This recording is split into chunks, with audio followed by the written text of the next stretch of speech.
This is The Wire for 2300 Zulu, January 19th, 2026. Precedence is routine. Information cutoff is 2200. Bottom line up front. Domestic insurgency continues in Minneapolis as lynch mobs begin attacking random citizens. Harassment and intimidation operations targeting Christian churches escalate. On the home front, in Minnesota, the situation in Minneapolis has escalated to the next phase of destabilization, as demonstrated by many incidents that took place over the weekend. On Saturday, malign actors began assaulting and harassing random citizens throughout the city, as roving lynch mobs have begun conducting patrols to hunt anyone who looks like they might be an ICE agent. In downtown Minneapolis, a man was nearly beaten to death on Portland Avenue by a mob who thought he was ICE because he was wearing a camouflaged jacket. Turns out the man was actually an anti-ICE activist himself, but that did not matter to the mob at the time, and the man was rescued by police before the crowd could kill him. 2 blocks to the north of this attack site, a different man was also targeted by a mob which attacked him on the street outside the Hennepin County Courthouse. This individual was also attacked again at the Gateway parking ramp, which resulted in the man receiving head wounds. 1 block to the south on 4th Avenue, a third man was beaten and forced to undress in front of a mob who did not like the fact that he was wearing an American flag shirt. In the more residential areas of the city, random people eating lunch at Clancy's Deli near West 38th Street were harassed by anti-ICE activists who thought they were ICE agents solely because they were wearing clean-cut clothing. In reality, they were software engineers, but the discovery of this fact did not deter the vigilantes, which mobbed the establishment.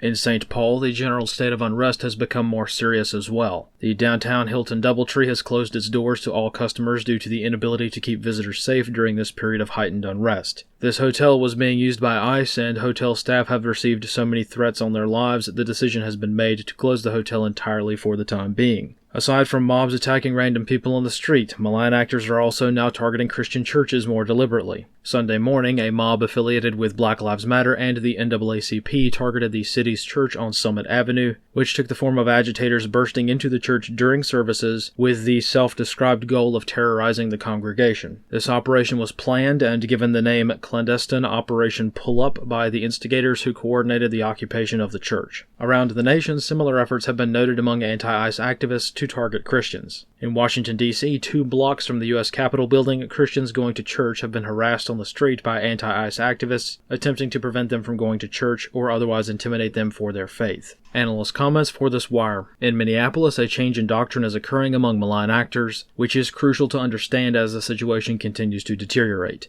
Directing their anger at federal agents over the past 2 weeks has proven the futility of this action. ICE is not going anywhere, and their protests are not stopping the enforcement of federal immigration law. Consequently, malign actors have turned their rage to a demographic which is purely innocent in all of this, the civilian populace. Taking a page out of the book of every single terrorist organization that has ever existed, activist groups are now deliberately attacking soft targets such as random people walking down the street as a way of taking out their anger on the helpless who cannot defend themselves. This is why random citizens will continue to be targeted by malign actors. If the activists can't get ICE out of the city, they will burn the city to the ground simply to punish the rest of the civilian population. Scorched earth is now the name of the game, and the citizenry itself is now one of the main targets of far-left agitators and terrorists alike. Concerning the incident at City's Church specifically, it must be noted that this was not a protest. This was a lynch mob. The activists, in heavy air quotes, specifically wanted to find one of the church pastors who they alleged was an ICE agent. For what purpose, it's not clear, but when an unruly mob barges into a church during worship services and demands that a clergyman be dragged out into the street, the situation is not going well. However, Sunday's attack on a church was still mostly just a test to see what they could get away with. Turns out they can get away with quite a lot. As such, attacks on churches will not only continue, but steadily escalate to the next phases to involve the use of violent criminal acts committed by individuals and/or groups to further ideological goals. This is the textbook definition of terrorism, but this is also just the beginning. Now that activists know that disrupting church services is low risk to them, groups around the United States will likely continue this tactic. The more militant groups, which are already at this benchmark right now, will escalate to the next rung on the ladder, which is the more direct use of force and violence. Time will tell how severe this will become, but it would be wise for all churches to consider what their response will be when or if activities like this are conducted in their parish. This concludes The Wire for 2300 Zulu, January 19th, 2026.